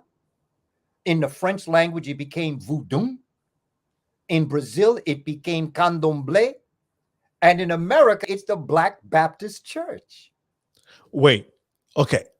Did you say voodoo in French language? Yes. But in Africa, in Ghana, and at least in Ghana, Togo, and Benin, you have voodoo. Actually, we call it voodoo. Are they the same things? Same thing. So it's all related, family. So wait, so the word voodoo, is it a French name? It's not African name? Is it an African word? Sorry. It came directly out of the African experience that the French put into their language. Oh. Like the word amen. Amen is not a Latin word. It doesn't mean so be it. So be it is a sentence. It be so. Has a subject, a verb, and an adverb. It be so. Nowhere in Latin could you study it, whether it be classical Latin or vulgar Latin, which is where all the other languages came from. Spanish came from vulgar Latin. French came from vulgar Latin. Romanian came from vulgar Latin. All those Latin came from Greek. And the reality that we have to face as a people when we study our own history and we research our history, we come to realize that Amen means the hidden, fertile waters of the Almighty Creator. And that is why in Shabaka Stone, which is the third book that I wrote, that talks about how the Old Testament, the Shabaka Stone was a stone rewrote an older document called the Memphite Theology that's thousands of years old. Pharaoh Shabaka in 710 from the 25th dynasty rewrote it. And what the Shabaka stone actually is where Roman Catholicism and Christianity came from, because the Shabaka stone is the combination of the Old Testament with the New Testament, which Africans call the Osirian drama. They stole our legacy and put their name on it. And now we don't even know it's ours. And we worship them and don't even realize we're really worshiping ourselves in whiteface. Wow. Islam, I don't know so Islam is a religion, right? Yes. Muslims every year will travel to Mecca. Yes. And they will go around the Black Stone in Saudi Arabia. The Kaaba. The Kaaba. Yes. So that is their holy city, and they go to worship. Christians also will do the pilgrimage. Yes. They call it. The Christians every now and then will go to Israel and then pray there. But a lot of times when they go to Israel to do so, it will be rocks and stones. Sometimes, rocks that have been made into a wall. They even have walls. They say you can write your prayer request and stick it in the wall, holes in the wall and stuff, and all of that. So what I'm trying to get to is that if Christians and Muslims would travel to these lands, especially Christians, and literally pray to stones and walls, which is to them the holiest city, why is this same practices in Africa looked down on as demonic, idol worship, and satanic and all of that? Because they don't want you to know that they're copying you. Because first of all, that Kaaba stone, that is a remnant of a astronomical observatory in the capital of the nation of Africans that built, you call it Mecca. The original name is Ma'at Ka, which is the spirit of Ma'at. There is a book titled The Egyptian Sacred Science in Al-Islam. And by the way, Allah really is the name Allah really is Alat. And the patroness of Ma'at Ka was a woman named Alat. Don't believe me? Study the history and understand that today we call the land Israel. Yesterday, a day before, yesterday we called it Palestine. But the day before yesterday we called it Canaan. And Canaan was the land of the blacks. And the original black people that were there were the descendants of the Africans, the Twayambuti, that were called the Natufians. Natufian. Don't believe me?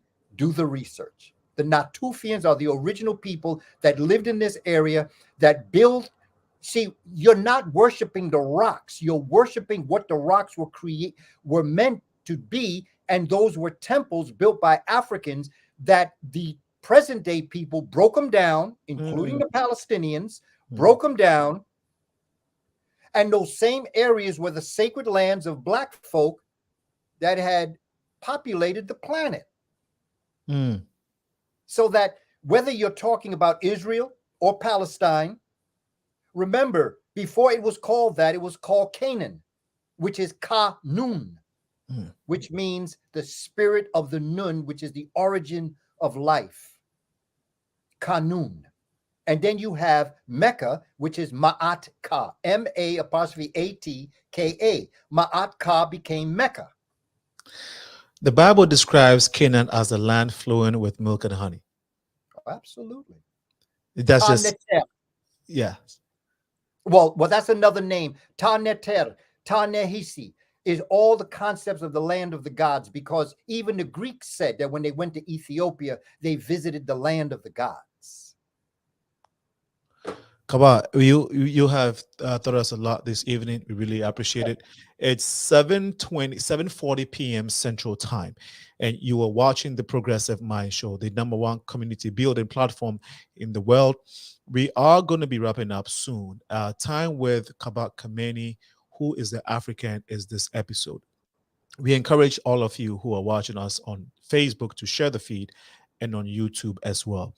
As I stated, the number to ring in if you want to ask a question or call in is 815-277-5047. Kaba, Dr. Kaba, one thing I also let me take a few comments on Facebook and then we can continue the conversation. This one is from Cake Mary. She says, I want to travel with Kaba to Africa.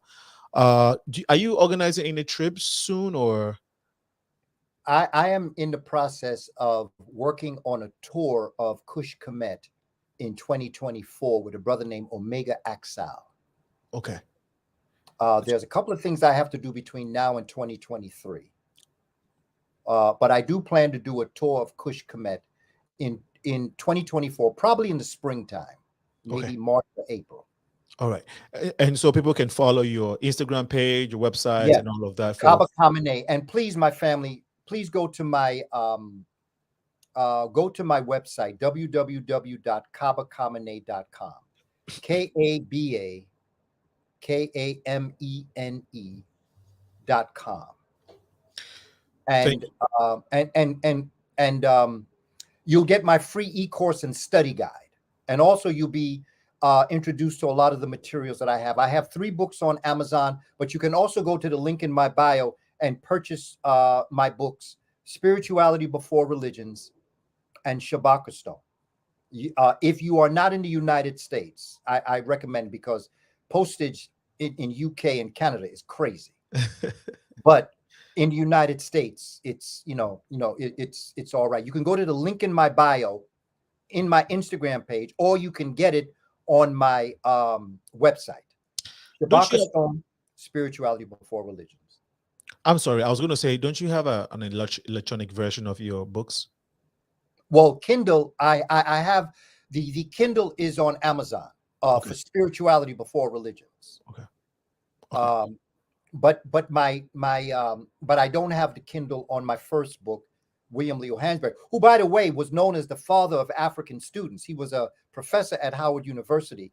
He is the first individual to develop an African studies program in an accredited college. He developed it in 1922 in Howard University. Wow. And we always pay homage to our ancestors. We do libation.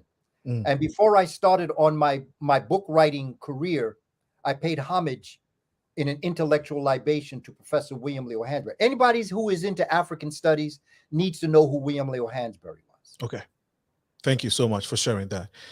Sasa Matsimela says, greetings. I greet you all with love and respect. Baba Kaba Kamene, my daughter is 23 and has been really honoring you and stays connected to your teachings. She also has your pics of you and Nana. Thank you. This is Francis. Yeah. Okay, so that's the name, right? She says, I have moved to Ghana with my youngest daughter and I will be going back next month. I would love to surprise my daughter by her meeting you. Also, I would like to purchase some of your books to bring with me. Is any of this possible? Yes. And she says, Medase. Thank you. Medase. Yes. You can go to my website and you'll see the books there, Shabaka Stone, and also Spirituality Before Religions, that analyzes African text. Because family, I would never do to us what was done to them. In other words, Eurasians have put themselves in a superior position as an illusion. And I would never just want to say things to us just to make you feel good. We don't have time for that right now. We've got to look at truth, facts, and evidence and present to our children a love of self. No matter what we do in life, the first thing we got to, in fact, I'm going to give everybody a homework assignment because I'm a teacher. I got to give you a homework assignment. This is the first homework assignment John Henry Clark gave me when I met him when I was 12 and a half. He told me to go home and look in the mirror and tell the person I was looking at, I love you, and mean it. Because he said, if you can't do that, there's nothing anyone else outside of you can do for you. And I've often thought about that concept. We got to love us. We got to love the complexion, the texture of our hair, the width of our nose, the beautiful shape of our lips, We have to love ourselves. We have to look in the mirror and honestly love ourselves. Even if we could make improvements on ourselves, we should never say, oh, I hate how I look. You should love how you look, but want to do better for yourself in case there are improvements you have to make. Love Great. yourself. Great. Thank you so much for saying that. Love yourself. And I've learned from that. Dr. Kamene, there are a lot of Africans argue that, and they don't even argue, they say it, that the black man is cursed. Africa is cursed. You know, I hear a lot of Ghanaians, Ghana is a doomed state. Nigerians say, so we say all these things to ourselves. And I don't blame regular folks. Our politicians have disappointed us. Our leaders have disappointed us, even though, you know, Africa has a lot of resources. We find ourselves in this predicament. People call us names. The President Putin says Africa is a cemetery. Ex-President Trump calls Africa, you know, S-hole. Now, and the argument a lot of Africans say is uses that, well, the Europeans conquered us. If we were this great, had this, you know, we have this great history. Some of them you have shared this evening. And how did they conquer us? And how is it that we have remained here until now? Why were they able to conquer us if we were that great and had all these great, accomplishments? They never conquered us. Okay. Look at us now. Brother Alinko and Captain Mike and Sasa and K. Marie. We wouldn't be doing this now if they conquered us. You know, they did get us to a certain point and they did take advantage of us, but they cold copped us. It's like somebody come up behind you and knock you without you looking at yourself.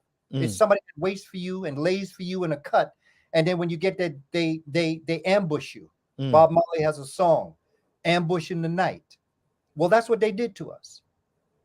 And so what we have to understand is that when somebody wants to devalue you, they devalue you. And the power is the ability to define someone's reality and have that person accept that definition as if it were their own.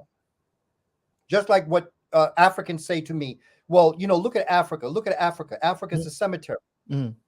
Well, how many people you see walking around Africa? If Africa was a cemetery, wouldn't be nobody be alive. Right. Because I don't see too many walking people in cemeteries unless you're going to visit the dead. We are a great people. We are a resilient people. We have come back. Everything they have ever thrown at us, we have been able to come back. Everything that, and one of the things that I think that makes this program so very important is because there are so many people who, when they are coming to America, they go through different types of workshops where they're told to stay away from African Americans. They're told that they're criminals. They're bad. Okay. Well, you know, they did the same thing to us with Jamaica. And Bob Marley had a song called Trenchtown Rock that I really enjoyed. Yeah. And my wife is from Jamaica, and we got married in 1981, and we went to Jamaica for our honeymoon. And so I met her family, and they said to me, "Oh, well, tell me, Skip, that's my nickname. Is there anything that you'd like to do while you're here in Jamaica? Like, you want to go to a museum? You want to go to beaches?" I said, "Yeah, I want to do all that, but I want to go to Trenchtown." And they said, "Oh, no, you don't want to go to Trenchtown." Yeah. I said, "No, I want to go to Trenchtown." And eventually I got somebody to take me to Trenchtown. And I have to tell you, they drove us to Trenchtown.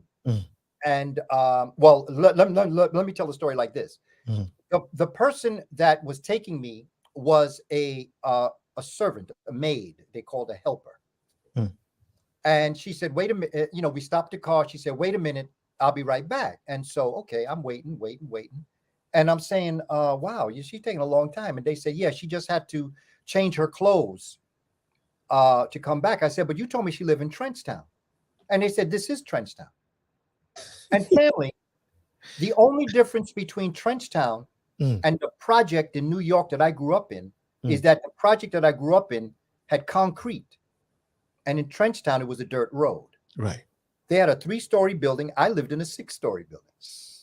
It was the same thing I grew up in. And here they are trying to make me afraid of my brothers and sisters in Trenchtown.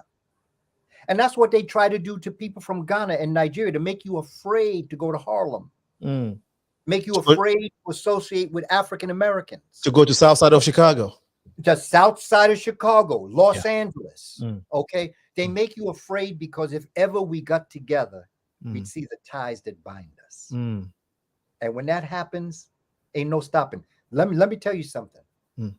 The future wealth of the planet is in solar power. The reason why Russia and Ukraine is happening the way it is, the reason why Russia has power over Europe is because Europe derives 40% of its energy from Russia. Right. What's the first thing that Russia said to Finland when they wanted to join NATO? I'm going to cut the energy I'm sending to you. A civilization is only as great as its source of energy. The reason why Africa is so great is because every place where the sun shines the brightest, the people are the most melanated. It's like the Creator put wealth in your backyard. In the Caribbean, in South America, solar power. Do you know that there are people selling parts of the Sahara to Europe because of solar power? You want to teach your children the future wealth of the planet? Teach them solar power.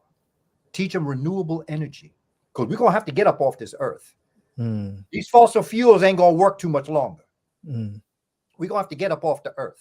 And when we do that, we're going to tap into solar power. You see everybody tapping into solar power now. Yeah. You can keep your whole, you can run your washing machine. You can wash, you can air conditioning. You can, the computers, the lights, everything that you use energy for, you can use solar power. And guess how much it costs?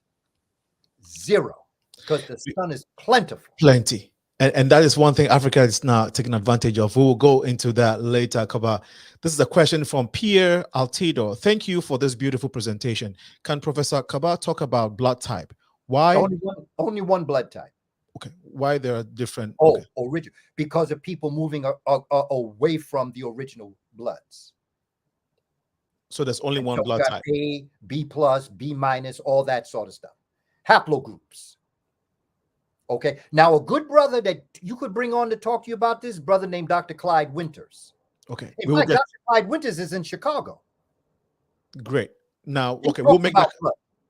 We'll make that connection after the show. Definitely. But there's only one type of blood, and that's the original blood, and everything else derives itself from that original blood because of the movement of the human family away from the original homeland, which is Central and Southern Africa. Does that blood type have a name? A, B, C, 0? Does it have any name at all? Oh, original. Okay. Oh, okay. Okay. They say that to deflect from Africa's true beauty, and this is, they say it, and they have and are currently stealing its great resources. Thank you so much, Phyllis. Dr. Kaba, let's talk about the Black woman's beauty for a second. Whew. I know we don't have time, but if you can sum it up, if you can give that's a college course. Go ahead.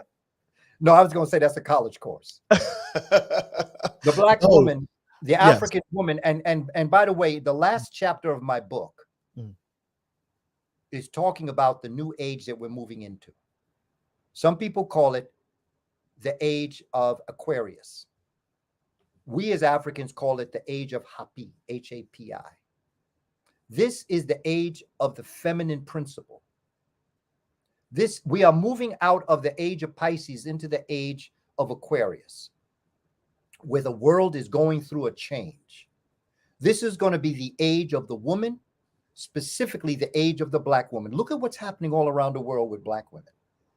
Here in the United States, look at the command of America that the African woman is taking. Look at the African woman in terms of family. Look at the African woman in Nigeria. Look in terms of the movement of African women throughout the world. And you'll understand that the world is yours for your development and for your restructuring. Because it's time to get rid of these people. And when I say that, I mean get them out of power. Because this world is crumbling. America is crumbling, by the way.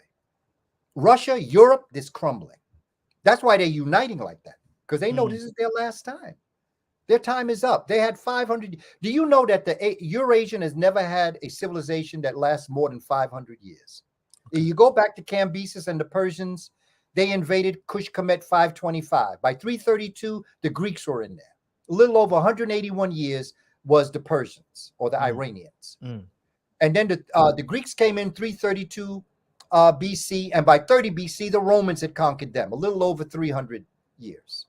Okay, then the Romans had power up until about 426, and I'm giving them a lot of credit. So that's a little over 400 and something years. And then Europe went into darkness. Didn't come out until Africans went into Europe in 711. From 711 to 1492, Africans ruled Europe, known as the Moors.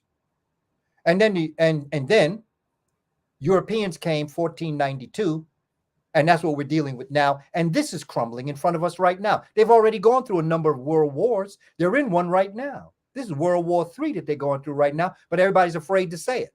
But this is what it is. If you look at World War II, World War I started the same way as this one right here did. And they're destroying each other. Wow. Yet we as an African people family, we got to get ourselves together. And every place where I see them coming in on us and being able to overtake us, they've never had the power to overtake us on their own. Every place I've studied our history where we have been conquered, we're fighting amongst ourselves. But Dr. Kamene, Dr. Kaba, you also said that they didn't conquer us. So there's an iota of truth that we were conquered at some point. Well, if you want to say conquered in the sense that they were able to do what they're doing now, yes, if you want to use that word conquer, but conquer is not eternal. I don't. When you prefaced what you said by things like it's a cemetery. Well, when you dead, you dead. You ain't coming back to life on this. Well, I think the cemetery is more so. I think it's more also as a metaphor, not literal. Because I mean, if you look at the situation in Africa, it seems as though nothing is happening. So you can. Somebody can comfortably use the word cemetery. Another person can comfortably use the word asshole. Because they don't know too much about it and they're not there, but they see what they see from the outside. And for us, an African, if you live in it and you see what the politicians are doing, you may be tempted to think that who are we? Why do we? Yeah. But then I'd have to say, look at Russia. Okay. Look at America. America has never been a democracy. It doesn't respect its women. It doesn't respect other cultures. America is a cemetery, if you want to say it like that. America is conquered land. Look at what they did to indigenous people.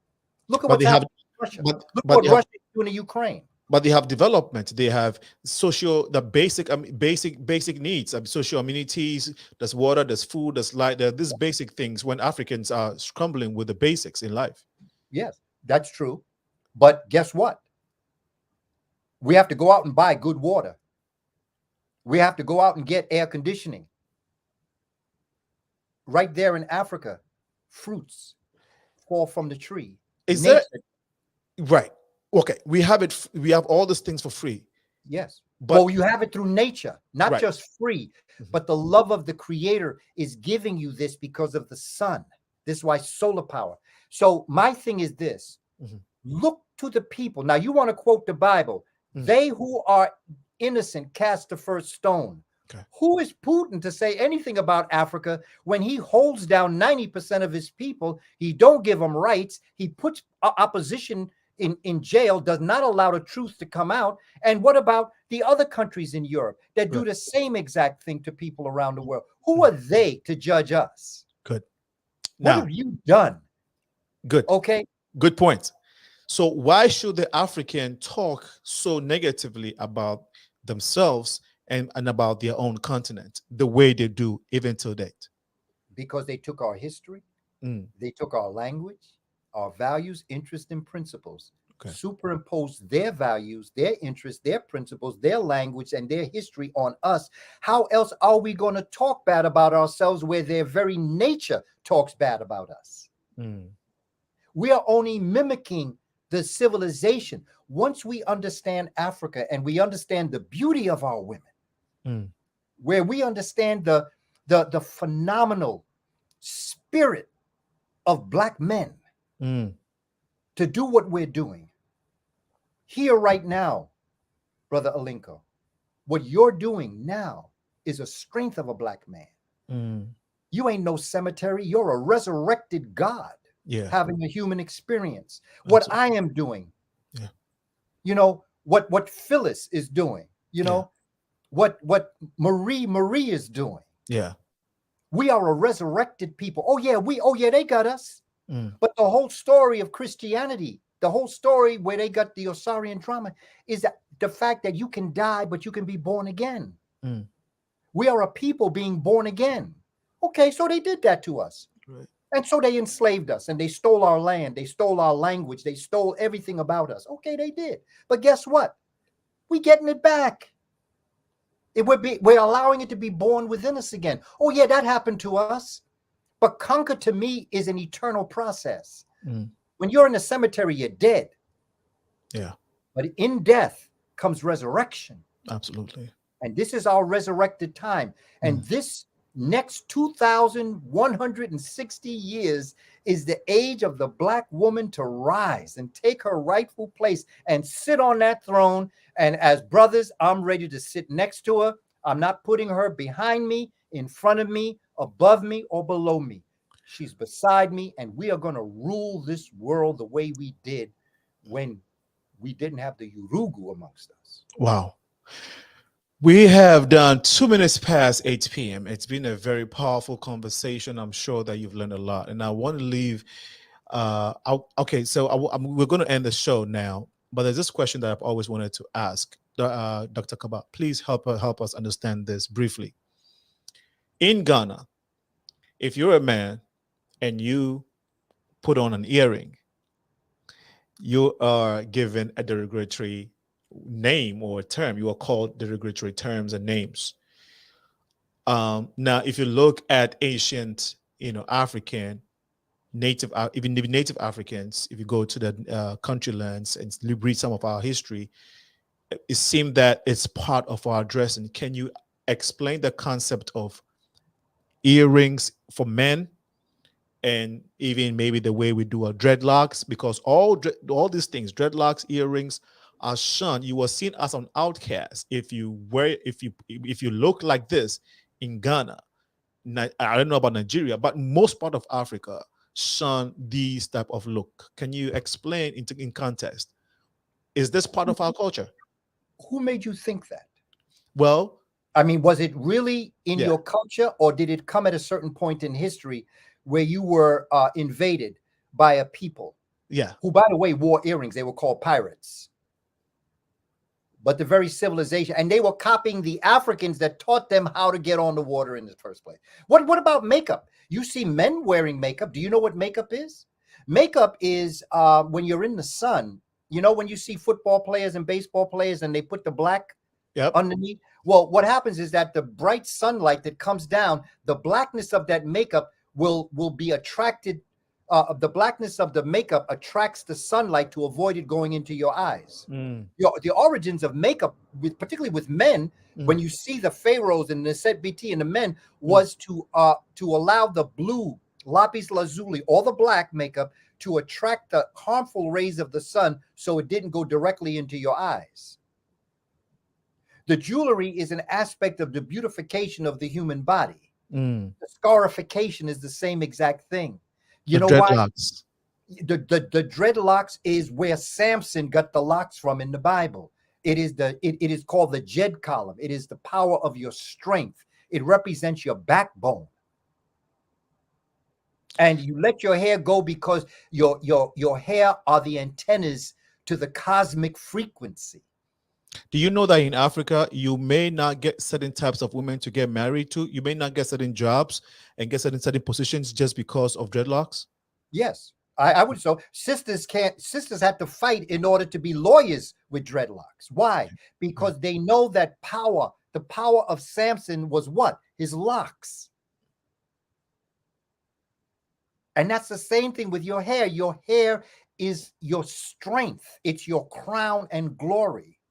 And no matter if you grow very long dreadlocks or if you have very closely cropped hair, it said Do not shorn the lock. Do not cut your hair, because you're cutting. It's like having a radio and breaking the antenna. How you going to get reception if you break the antenna?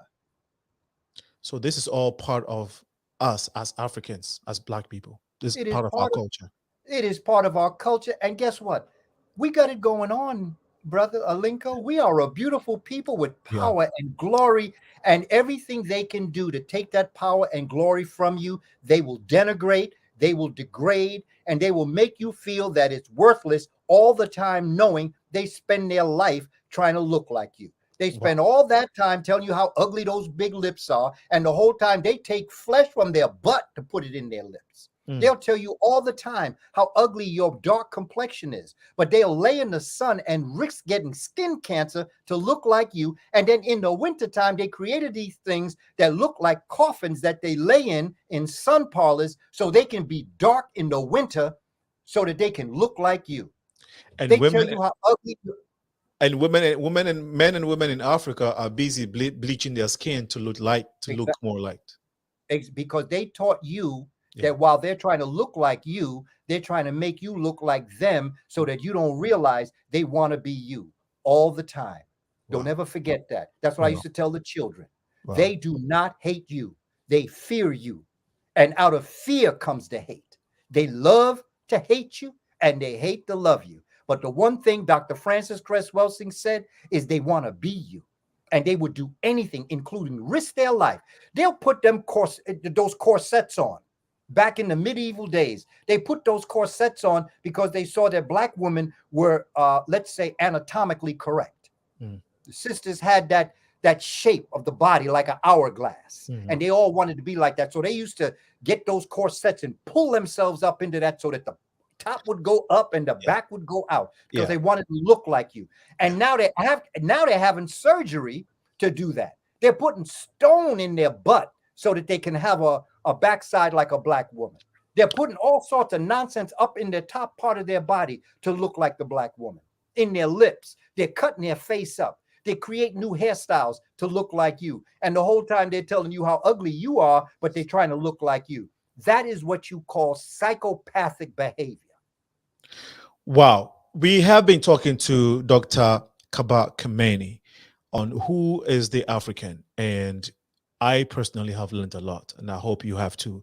Last comment from one of our viewers is exactly, we are the closest thing to God and perfection in nature. They want us, they want that, still do. Thank you so much, our Lamar A. Taylor. This one is from, he says, does Doc believe we Blacks as a race are our own enemies? Quick response, Dr. Kamene. You only have one enemy. Every one of us is born with a Judas and a Messiah. Your only enemy that you have in life is the Judas within you that is constantly telling you how you cannot meet your divine destiny. Your Messiah was born to make sure that Judas doesn't succeed. Judas falls down 9 times, but your Messiah will rise 10. Wow. Everything else on the outside, no matter what it is, whether it be a person, whether it be a job, that is not an enemy. That's an obstacle. That you have been given the God-given gift within you to be able to overcome that obstacle. But I understand the question that you're asking in terms of this. My bottom line is, when we stop fighting amongst ourselves, the lighter complexion from the darker complexion, the straighter hair from the kinkier hair, the old from the young, the man from the woman, the Ghanaian from the African-American, the African-American from the Jamaican. Yes. When we stop fighting amongst ourselves, we can disagree without being disagreeable, and we can have unity without being unified. We don't have to agree with everything. Yes. But I'm not here to agree with everybody, because I'm me and you. You have a different way of looking at things. Right. I respect that. We must stop fighting amongst ourselves. And we must come together as a people and look out for each other.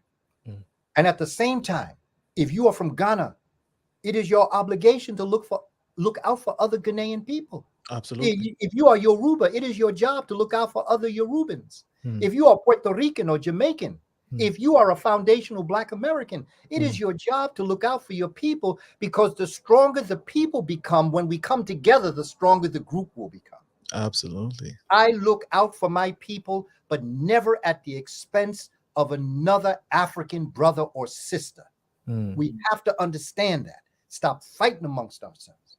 And when we visit each other, we pay respect and homage to each other and honor ourselves, because when the tide rises, all the ships rise.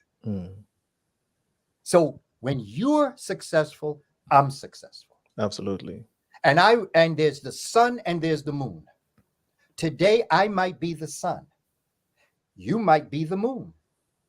The moon don't have shine. The moon has light that is reflected from the sunshine. Today, I'm the sun and I'm shining on you, and you have moonlight. But tomorrow, you might be the sun and I might be the moon. And if in your reciprocity, you remember I shined on you when I was the sun and you were the moon, then you're going to shine on my moon. You'll have sunshine and I'll have moonlight. Together, family, we're going to make this happen. Pan-African, Nebu Afrika, or we're going to perish. We're going to do this together, or we're going to all fall down together. Please, family, go to my website, www.kabakamene.com.